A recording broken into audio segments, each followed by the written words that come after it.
배로 갚아 주옵소서. 함께 머리 숙인 귀한 종들에게도 동일한 은혜 축복을 주옵고 예수님의 이름으로 축복 기도합나이다. 아멘. 우리 오늘 이 시간 또 하나님께 저와 여러분에게 주시는 말씀은 창세기 44장 1절에서 34절 말씀으로 책임지는 사랑, 지난주 수요일 이어서 2강체 두 번째 시간 갖도록 하겠습니다. 유다의 책임지는 사랑, 유다가 이 아이를 대신해서 종이 되겠다고 대신하는 사랑이 메시아의 사랑과 똑같은 사랑이기 때문입니다. 예수님이 우리 죄하고 무슨 상관이 있습니까? 어떻게 보면 내몰라라 하고 너희는 지옥 가거라 그렇게 할 수도 있겠지만 하나님의 사랑은 책임지는 사랑임을 믿으시길 바랍니다. 우리의 책임을 져셔서 또 우리를 책임을 지셔서 우리를 위해서 아들을 보내주시고 그 아들 예수님도 우리를 책임져 주시고 십자가에서 죽기까지 우리를 대신 책임져 섬겨 주셨습니다. 이 유다의 섬김이 메시아의 섬김과 같았기 때문에 유다의 지파의 높임을 받고 또 왕이 되게 올라가는 그런 복과 그 다음에 메시아가 오는 복을 받았습니다. 하나님이 우리에게 요구하시는 사랑은 책임지는 사랑입니다. 그야말로 입으로 사랑하는 것이 아니라 그러니까 책임지는 사랑, 우리가 모든 사람을 책임질 수는 없겠죠. 그러나 성령님이 여러분에게 감동을 주시면, 성령님이 여러분에게 마음을 주시면 책임지는 사랑을 보이시고 직분이 무엇이든지 한 사람 한 사람이 이 도시를 향해서 책임지는 사랑을 하시는 저와 여러분 되시기를 주의 이름으로 축복합니다. 자, 오늘 본문 11절에서 13절까지 우리 같이 보도록 하겠습니다. 시작.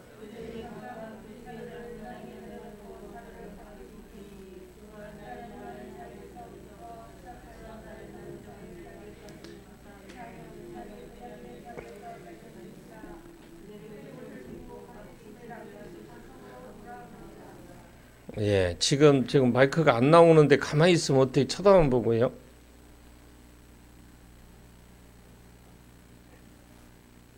다시 읽어야 돼, 다시. 왜 듣는 사람이 가만히 보고 있으면 어떻게? 자, 시작.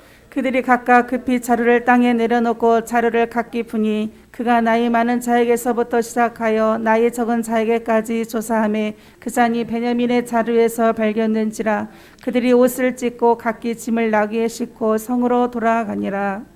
지금 그들이 각각 어떻게 급히 자루를 땅에 내려놓고 자루를 각기 푸니, 여기 급히라는 말 서둘렀겠죠.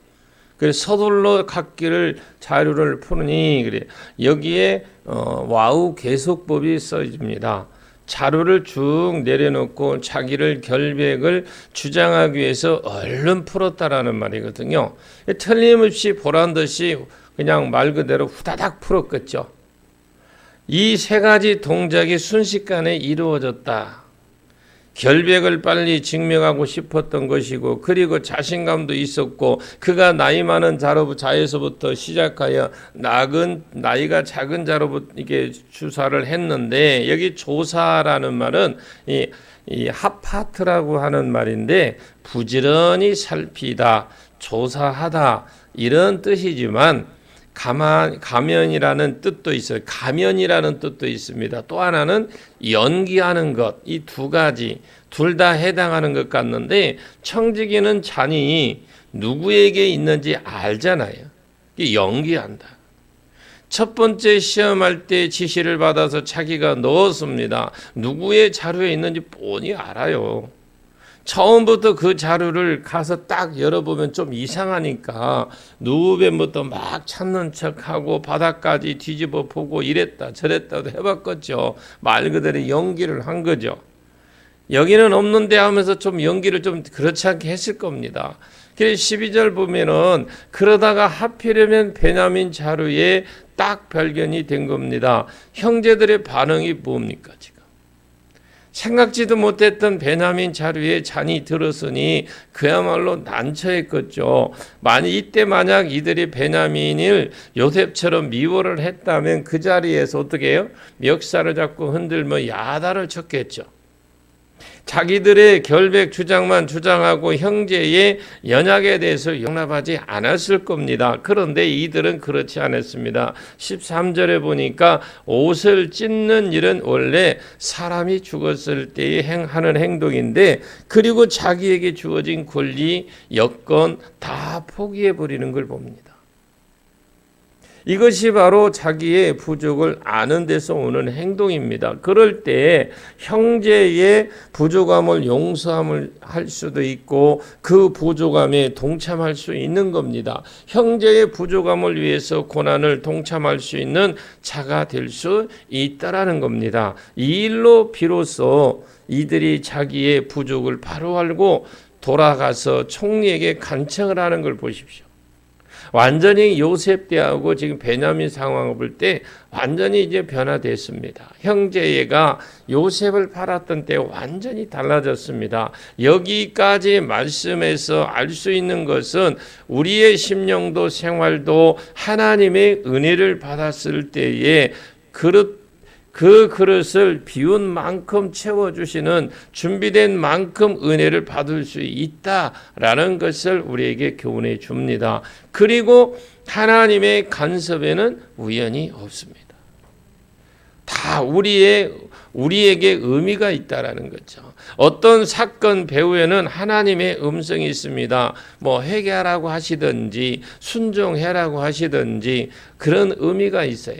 어떤 문제가 왔을 때는 사람이 어떻게 해요? 우리가 어떤 큰 내가 감당하지 못할 환경 속에 일어나면 그것 때문에 가슴만 푹 한숨만 펴고 싶어요. 한숨만 쉬고 있잖아요. 그런데 그럴 때 하나님이 분명히 주시는 음성이 있어요. 회개라고 하든지 아니면 순종하라고 하든지 뭔가 말씀을 주십니다. 이 사건마다 의미가 있는 사건이 없다는 사실을 아시고 하나님 앞에 자기를 돌아보시고 순종의 바른 길을 살펴야 됩니다. 그리고 우리는 언제든지 자신에 대해서 단언할 수 없다라는 것을 아시길 바랍니다. 하나님 말씀에 대해서는 단언할 수는 있지만 연간 나 자신에 대해서 단언할 수는 없습니다. 그러므로 항상 자기의 부족과 연약함을 인식을 해야 됩니다.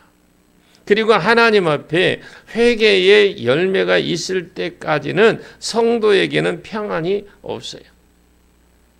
계속 깨닫게 하기 위해서 채찍을 인한 고통이 있습니다. 이제 이 형들이 요셉에게로 돌아가서 베냐민을 위해서 이제 긍휼을 베풀어 달라고 간청을 합니다. 마치 하나님 앞에 도구하듯이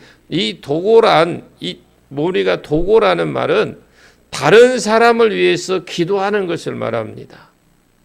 그러니 그들이 자기 부족을 확실히 알고 있었다라는 증거가 나타나는데, 자기의 부족을 아는 자만이 형제의 부족을 용납할 수 있기 때문에 그렇습니다. 세월이 진짜 많이 바뀌었잖아요. 옷을 찢는다라는 것은 슬픔의 표시요, 사람이 죽었을 때 찢는 옷을 찢습니다. 형제들이 옷을 찢고 풀어놓았던 자루를 다 담고 묶어서 나귀에 싣고 애굽으로 다시 돌아갔다라는 겁니다. 일단 여기까지는 시험의 합격점에 가까워지고 있습니다.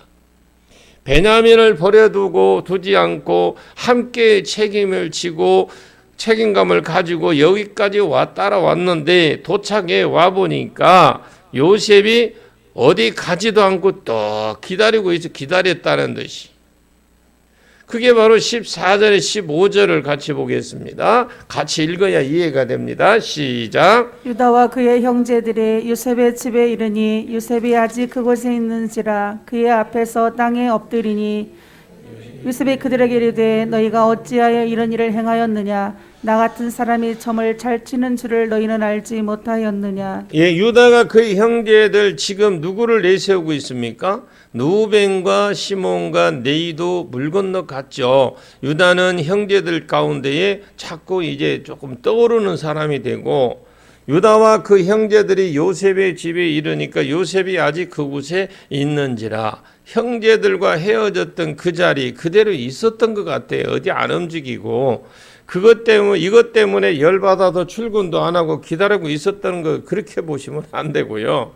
만약에 이 잔이 요셉에게 중요하지 않는 잔이라면 청지기에게 찾으라고 출근해서 볼일 보러 갔을 것 같은데, 형제들이 도착해 보니까 요셉이 그 자리에서 딱 인상을 쓰고 앉았네요. 이것이 다른 형제들에게는 심각성을 보이겠죠. 이제 큰일 났다. 그 자리에서 엎드렸다라는 이 말은 히브리 말로 라팔이라고 합니다. 나팔. 예, 나팔이 아니라 라팔이라고 하는데, 이 사람이 죽어서 쓰러질 때에 이 나팔이라는 단어를 쓰는데, 죽은 사람이 땅에 엎드려지듯이 절을 했다 이 말씀인데, 요셉이 그들에게 이르되 너희가 어찌하여 이런 일을 행했냐. 나 같은 사람이 점 잘 치는 줄 너희는 알지 못하느냐. 자, 창세기 43장 3절을 보겠습니다. 창세기 43장 3절 시작. 유다가 아버지에게 말하여 이르되 그 사람이 우리에게 엄히 경고하여 이르되 너희 아우가 너희와 함께 오지 아니하면 너희가 내 얼굴을 보지 못하리라 하였으니. 예, 지금 그들이 요셉 앞에 앉되 그래서 그들의 나이에 따라 앉히게 되니까 그들이 서로 이상하게 여겼더라. 자, 뭐 순번은 누벤, 시몬, 레위, 유다 한 엄마가 낳기 때문에 나이 차이가 나서 그렇다 하더라도 다음 비라가 난 단, 납달리를 안 찾습니다. 실바가 난 갓 아셀, 그리고 레아가 이사갈 수불론을 낳았습니다. 마지막 라헬이 요셉을 낳고 베냐민 낳다가 죽었습니다. 이렇게 동시다발적으로 낳았기 때문에 물론 자기들끼리는 순서는 있겠죠. 여러 사람이 네 여자입니까? 세 여자입니까? 네 여자죠? 맞나요? 네 여자가 낳았으니까 막 동시다발적으로 낳았으니까 뭐 저거들 누가 봐도 잘 모르지만 그래도 자기네들은 알아요. 근데 남이 보면 누가 형인지 동생인지 구별하지 못합니다. 그런데 요셉이 밥 먹을 때 너 여기 앉아, 너 여기 앉아, 여기 지적해 주었는데 누벤부터 베냐민까지 형제 순서대로 정확히 앉혔더라는 거죠. 야, 신기하네. 용한 사람이네. 이렇게 생각이 들도록 그것을 지금 딱 생각나게 했더라는 거죠. 나 같은 사람은 점 잘 치는 줄 너희가 알지 못하느냐. 이건 하나의 협박이에요. 자, 16절 17절을 보겠습니다. 시작. 유다가 말하되 우리가 내 주께 무슨 말을 하오리이까, 무슨 설명을 하오리이까, 우리가 어떻게 우리의 정직함을 나타내리이까. 하나님의 종들의 죄악을 찾아내셨으니 우리와 이 잔이 발견된 자가 다 내 주의 노예가 되겠나이다. 내가 결코 그리하지 아니하리라. 잔이 그 손에서 발견된 자만 내 종이 되고 너희는 평안히 너희 아버지께로 도로 올라갈 것이니라. 예, 지금 이 부분에서 이가 지금 16절 17절에서 우리가 찾아볼 건 뭐냐면, 유다가 한번 딱 봐주십시오. 우리가 그럼 앞으로 잘 살겠습니다. 이런 소리 안 해요. 변화된 사람은 그런 소리 안 합니다. 보십시오.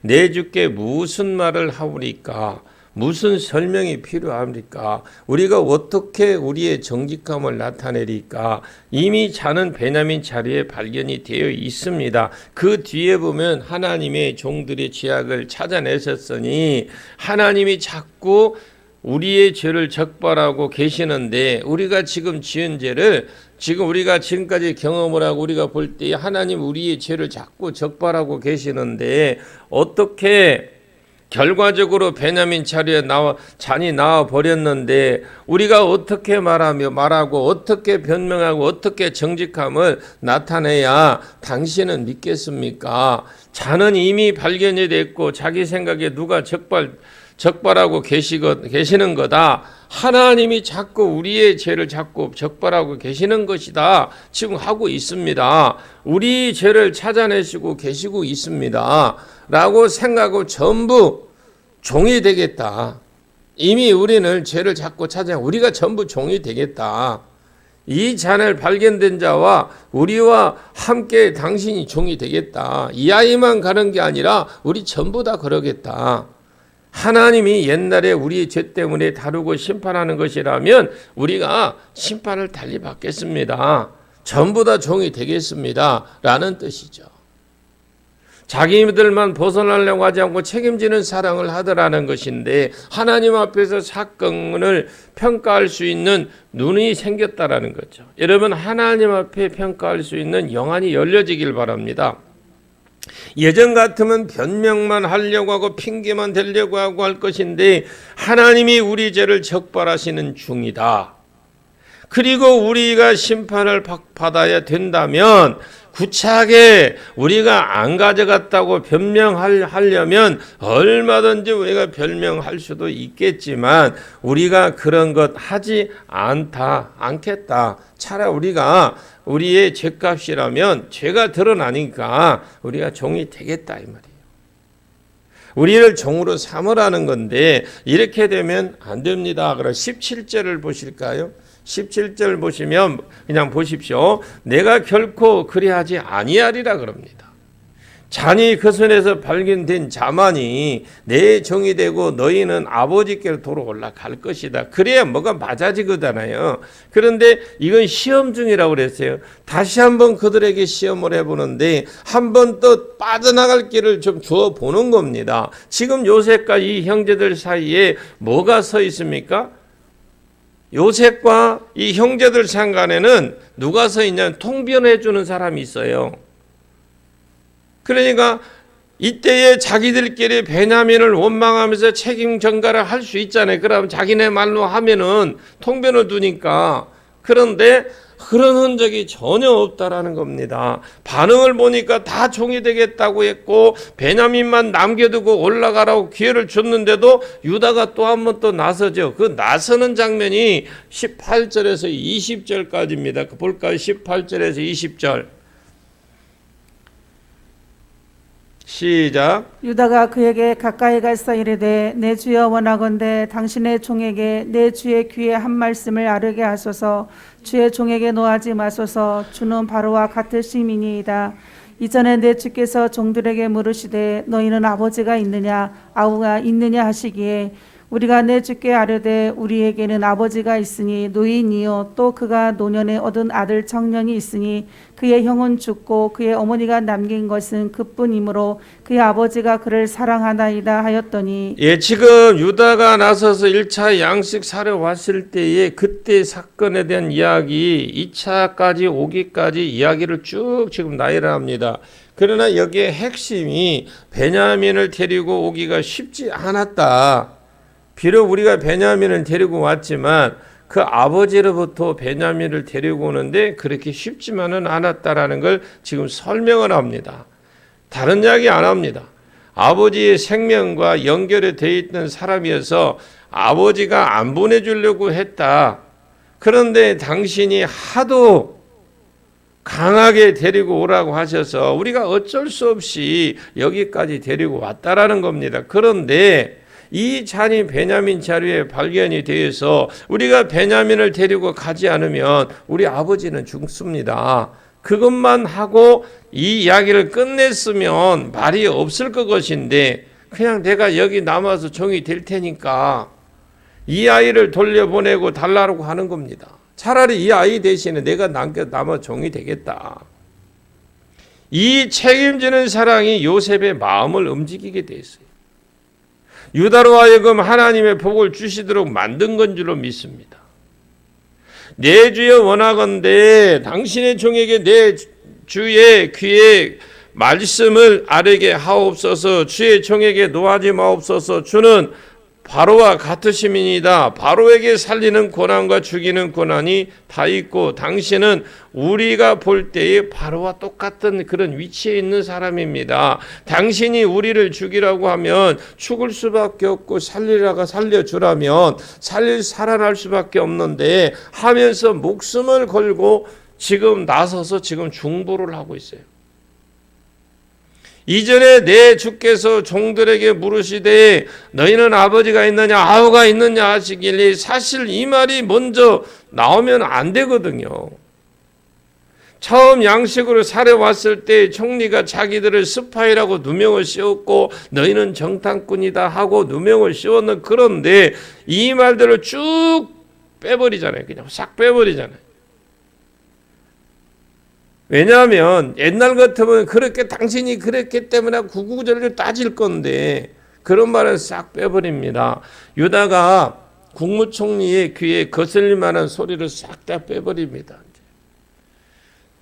스파이라고 오해를 하시고 이런 말을 싹 빼버리고 자기들이 스파이가 아니라는 변명으로 한 아버지의 아들이었다 이렇게 말했더니 아버지가 있느냐 아우가 있느냐 하나는 없어졌고 막내 아우는 아버지와 있느냐고 자세히 물어서 그렇습니다 라고 대답을만 했다라는 겁니다. 이전에 내 주께서 종들에게 물으시되 너희는 아버지가 있느냐 아우가 있느냐 하시기에 우리가 내 주께 아뢰을 때 우리 아버지가 있으니 그분은 노인입니다. 지금 야곱이 몇 살입니까? 140살 때, 130살 됐을 때예요. 그 당시가. 노인네요. 그가 노년에 얻은 아들 청년이 있어요. 이건 베냐민 말합니다. 108살에 아이를 낳았어요. 그 노년에 얻은 아들 청년이 있으니 아브라함이 이삭을 100살에 낳았죠. 그렇다면 더 노년에 얻은 겁니다. 147살에 죽었는데 130살 살았으니까 그가 노년에 얻은 아들이 청년이 있으니 그의 형은 죽고 그의 어머니가 남긴 것은 그뿐이므로 그의 아버지가 그를 사랑하고 있습니다. 여기까지 이야기를 쭉 했습니다. 자, 21절에서 24절까지 한번 같이 보겠습니다. 시작. 주께서 또 종들에게 이르시되 그를 내게로 데리고 내려와서 내가 그를 보게 하라 하시기로 우리가 내 주께 말씀드리기를 그 아이는 그의 아버지를 떠나지 못할지니 떠나면 그의 아버지가 죽겠나이다. 주께서 또 주의 종들에게 말씀하시되 너희 막내 아우가 너희와 함께 내려오지 아니하면 너희가 다시 내 얼굴을 보지 못하기라 하시기로 우리가 주의 종 우리 아버지에게로 도로 올라가서 내 주의 말씀을 그에게 아뢰었나이다. 지금 여기 지금 이 말 자체가 뭐냐면 우리는 스파이가 아닙니다. 양식 많고는 한 가족입니다. 그럴 때에 뭐라냐면 우리가 스파이 아니라면 너희가 아니라면 증거로 네 동생을 데리고 와라. 막내를 데리고 와라. 그랬다라는 거죠. 그때 22절 뭐라고 대답을 했냐면 우리가 내 주께 말씀드리기를 그 아이는 그 아버지를 떠나지 못할지니 여기에 못할지니로 로가 써져 있는데 절대로 못 떠난다라는 거예요. 절대로 왜 못 떠나느냐? 그 아이는 그 아버지를 떠나지 못할지니 떠나면 그 아버지는 죽겠나이다. 죽은 엄마하고 그 약속이기 때문에 이 아이는 아버지하고 떨어졌으면 죽습니다. 그래서 절대로 못 데리고 온다고 말씀드리지 않았습니까? 그랬더니 23절에 뭐라냐? 도저히 데릴 수 없는 입장이 아이였지만 이 아이를 데려오지 않으면 총리의 얼굴을 못 본다고 했기에 우리가 데리고 왔습니다. 순종 없는 곳에는 결코 은혜가 용납되지 않는다는 사실을 알았기 때문에 베냐민을 진짜 힘들게 어렵게 데려왔다라는 겁니다. 형제들은 베냐민은 절대로 못 데리고 옵니다. 이 아이를 데리고 오면 우리 아버지는 죽습니다. 그런데 요셉은 못 데리고 오면 절대로 내 얼굴을 보지 못한다. 얼굴은 못 본다라는 거, 얼굴만 못 본다라는 것이 아닙니다. 아예 이제 거래를 끊겠다. 양식이고 뭐고 아예 이제 거래하지 않겠다 그 말이거든요. 그러면 동생을 데리고 오든지 굶어 죽든지 너희들은 알아서 해라는 말인데 이렇게 두 개의 강력한 노로 붙어버렸는데 그래서 어쩔 수 없이 자기 아버지에게 가서 이 말을 했다라는 겁니다. 여기까지가 1차 양식을 사러 왔을 때 이야기를 유다가 지금 총리에게 이야기를 해요. 그래서 25절에서 29절까지 한번 같이 보겠습니다. 같이 읽어야 여러분 이해가 갑니다. 시작. 그 후에 우리 아버지가 다시 가서 곡물을 조금 사오라 하시기로 우리가 이르되 우리가 내려갈 수 없나이다. 우리 막내 아우가 함께 가면 내려가려니와 막내 아우가 우리와 함께 가지 아니하면 그 사람의 얼굴을 볼 수 없음이니이다. 주의 종 우리 아버지가 우리에게 이르되 너희도 알거니와 내 아내가 내게 두 아들을 낳았으나 30절 29절까지 봐야 돼요. 하나는 내게서 나갔으므로 내가 말하기를 틀림없이 찢겨 죽었다 하고 내가 지금까지 그를 보지 못하거늘 너희가 이 아이도 내게서 데려가라 하니 만일 재해가 그 몸에 미치면 나의 흰머리를 슬퍼하며 스올로 내려가게 하리라 하니 29절까지만 보면 됩니다. 여기에 2차 양식을 사러 갈 때쯤에 우리 아버지가 다시 곡물을 조금 사오라 하시기로 우리가 이르러 우리가 내려갈 수 없다고 했습니다. 그 이유를 말하죠. 우리 막내 아우가 함께 가면 우리가 내려갈 수 있겠지만 막내 아우가 우리가 함께 가지 아니하면 그 사람의 얼굴을 볼 수 없습니다. 이렇게 다시 말을 해줬어요. 그랬더니 야곱이 주의 종 우리 아버지가 우리에게 이르되 너희도 알거니와 내 아내가 내게 두 아들을 낳았으나 야곱에게 아내가 4명이 있었기는 있는데 지금 누구만 자기 아내라고 말합니까? 라헬만 자기 아내라고 합니다.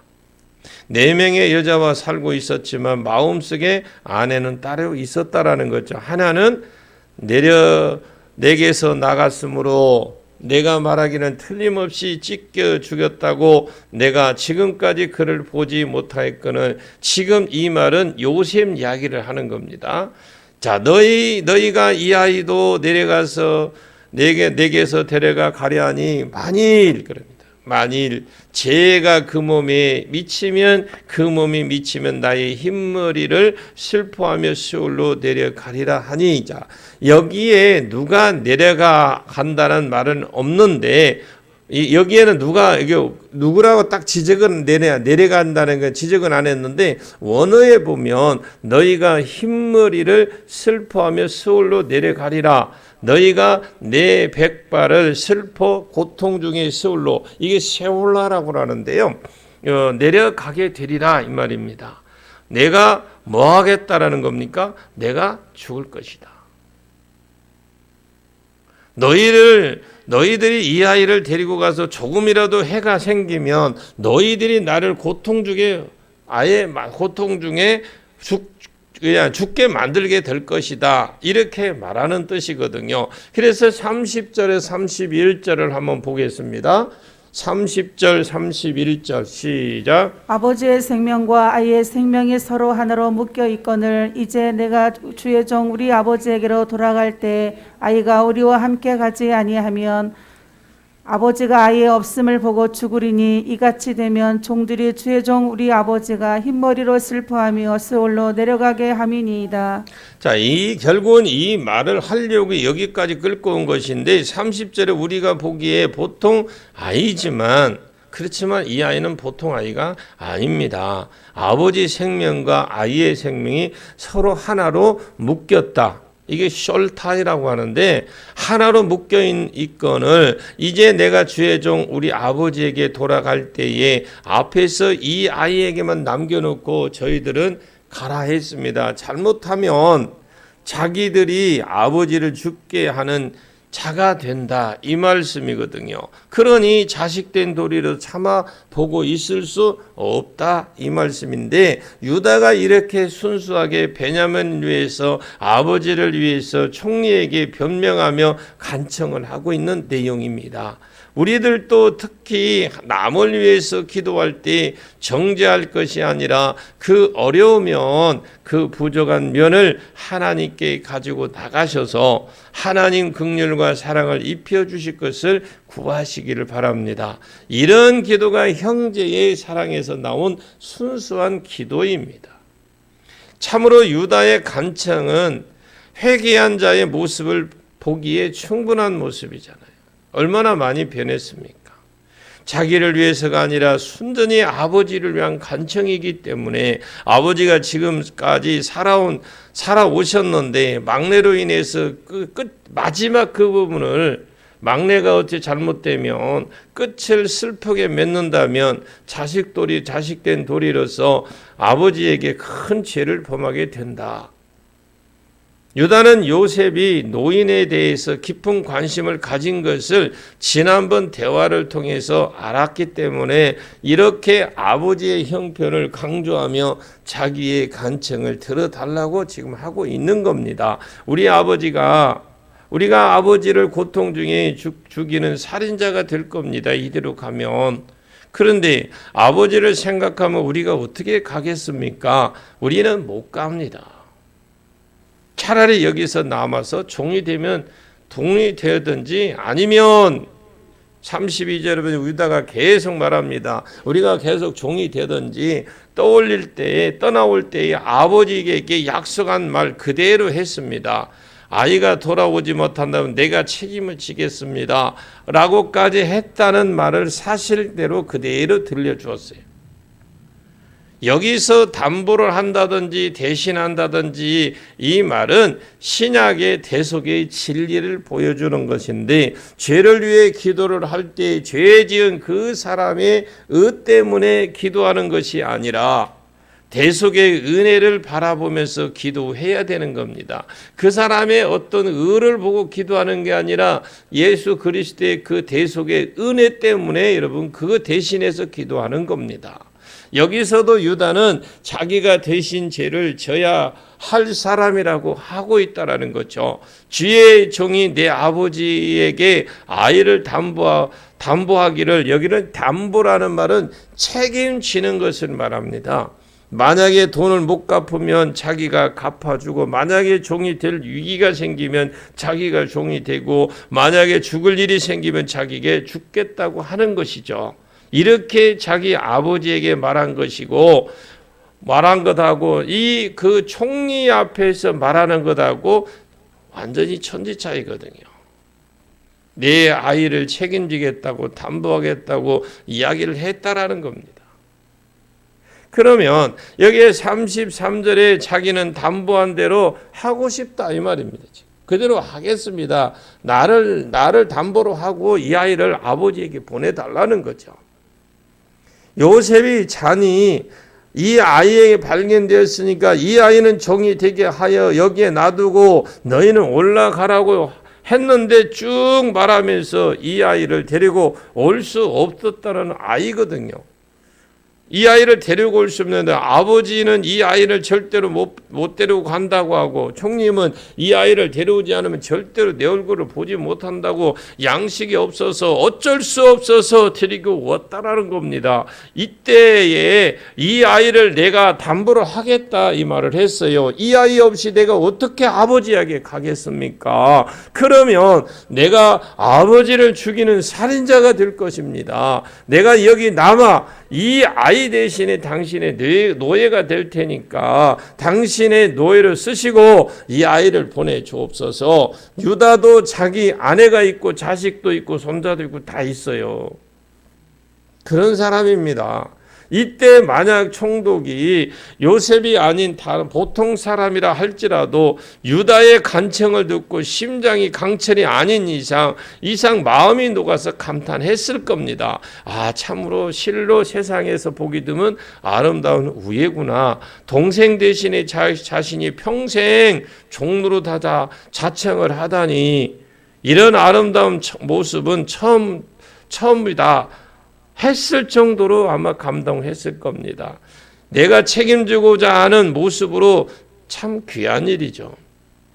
나의 동생이니 그의 잘못은 내 책임이라는 겁니다. 또 아버지에게 내가 책임지겠다고 했으니까 아버지를 위해서 내가 희생을 하겠다라는 건데, 이건 참 어떻게 보면 귀한 효도이기도 합니다.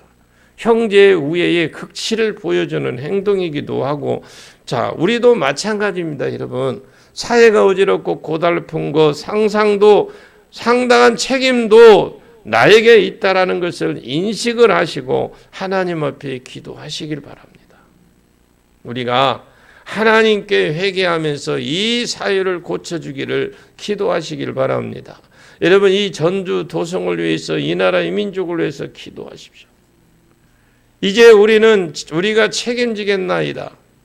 책임질 수 있는 능력을 주옵소서. 우리가 맡은 일터에서 우리가 좀 희생을 하겠습니다. 이러한 자세가 될 때에 하나님의 은혜의 보좌를 움직일 수가 있는 것입니다. 유다의 태도로 말미암아 뒤에 보면 모든 문제가 한꺼번에 해결이 돼 버립니다. 오늘날 이기적이고 계산적인 사람을 들보면은 진짜 말도 안 되는 소리를 하고 있는 걸 봅니다. 이기적으로 따지면, 계산적으로 따지면 말도 되지 않는 희생적인 소리를 한 겁니다.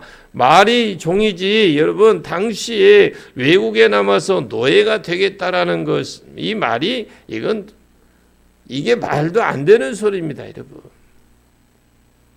그러나 이 말이 요셉의 마음을 놓게 했습니다. 이 말이 하나님 마음을 열게 만들으셨다, 이렇게 보시면 됩니다. 지금 하나님 듣기를 원하시는 말이 이 말이거든요. 요셉이 시험을 해서 듣기를 원했던 이 말이 이 말이에요. 이 말을 듣기 위해서 한 거예요. 시험을 한 거예요. 2차적으로 누군가가 베냐민을 책임지고 누군가가 하나님 나라를 책임지고, 이제 야곱이 죽고 나면 이들이 하나님 나라의 주역이 되어서 이 민족을 큰 민족을 이끌어 가야 되는데 누군가가 책임질 자가 필요한 겁니다. 다 복받기를 원하지 책임지려고 하는 사람이 없어요. 여러분, 복받으라 아멘 소리 크게 하는, 무엇을 하십시오 하면 아멘 소리 안 나오도 똑같은 거예요.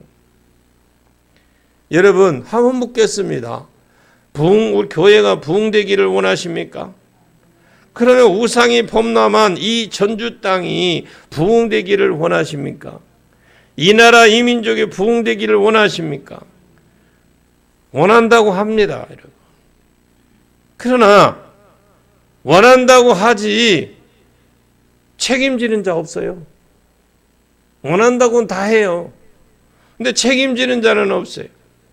하나님이 우리에게 요구하시는 것은 책임지는 사랑을 할 수 있느냐, 이겁니다. 우리가 모든 영역과 모든 사람을 다 책임질 수는 없어요. 이 교회가 여기에 세워진 이유가 이 땅을 향해서 축사적인 영역에도, 이 예언적인 영역에도, 말씀적인 영역에도 책임져야 할 부분이 분명히 있을 겁니다. 그 사랑을 우리에게 요구하고 계셔요. 말로만은 아니라 진짜 어려운 사람을 책임질 수 있고, 내가 말로만이 아니라 진짜 다른 교회도 책임지고 선두주자로 이끌 수 있느냐, 내가 아무리 소리 질러도 여러분이 다 나서지는 않을 겁니다. 그러나 여러분 가운데 나서는 자가 있기를 주의 이름으로 축원합니다. 책임지는 사랑을 하나님 앞에, 하나님의 사람 앞에 보이기를 축복합니다. 요셉이 예수님 모형일지인데 예수님께서 자기를 안 나타내셨습니다. 시험을 합니다. 이 말로 인하여 요셉이 자기를 나타내잖아요. 창세기 45장 1절 말씀을 한번 보겠습니다. 창세기 45장 1절 시작. 요셉이 시종하는 자들 앞에서 그 정을 억제하지 못하여 소리질러 모든 사람을 자기에게서 물러가라 하고 그 형제들에게 자기를 알리니 그때 그와 함께한 다른 사람이 없었더라. 예, 여기에 이제 이후에 모든 사람들 다 나가라고 하죠. 그러면서 요셉이 울면서 내가 요셉이라 나를 팔았다고 해서 반탄하지 마시고 근심하지 마시고 말라고, 하나님께서 큰 구원을 당신들로 생명을 구원하고 후손들 세상에 두시려고 나를 이곳으로 먼저 보냈으니 내 아버지와 가족들을 봉양하고 책임지겠다고, 그러면서 자기를 밟히고 창세기 49장에 있는 대로 왕 유다 지파에서 나오는 복을 받습니다. 여러분 복받는 가정이 되시길 바랍니다. 왜 가장 낮은 자로 내려가서 섬기는 자가 되겠다고 하는 자를 하나님이 가장 높여주시는 하나님의 나라의 법칙임을 믿으시고, 그리고 여러분 다음 메시아가 오는 복을 받았습니다. 구원은 예수 그리스도의 희생으로 믿음으로 그냥 받지만, 여러분 잘 들으십시오. 구원은 예수 그리스도의 희생으로 믿음으로 그냥 받지만, 우리가 이 땅에서 높아지고 복받는 것은 절대로 그냥 주어지는 게 아닙니다. 섬기고 희생하고 책임지려고 하고, 그런 사람을 하나님이 딱 찍어 올려서 세워놓고 높이시고 두드러지게 하고 하나님 나라의 으뜸이 되게 하십니다. 오늘 저와 여러분 삶 가운데 책임지는 사랑 나타나기를 축복합니다. 이 일로 인하여 하나님의 나라에 높여지는 여러분이 되시기를 예수님의 이름으로 간절히 축원합니다. 기도하겠습니다. 유다가 책임지는 사랑을 보여줌으로 요셉의 마음이 녹았습니다. 이것으로 인해서 하나님의 마음도 열렸습니다. 유다는 높이시되 왕이 되는 복을 주시되, 계속 왕이 일어나는 복을 통해서 메시아가 오는 복을 주신 하나님, 오늘 우리의 삶 가운데 책임지는 사랑 있게 해 주옵소서.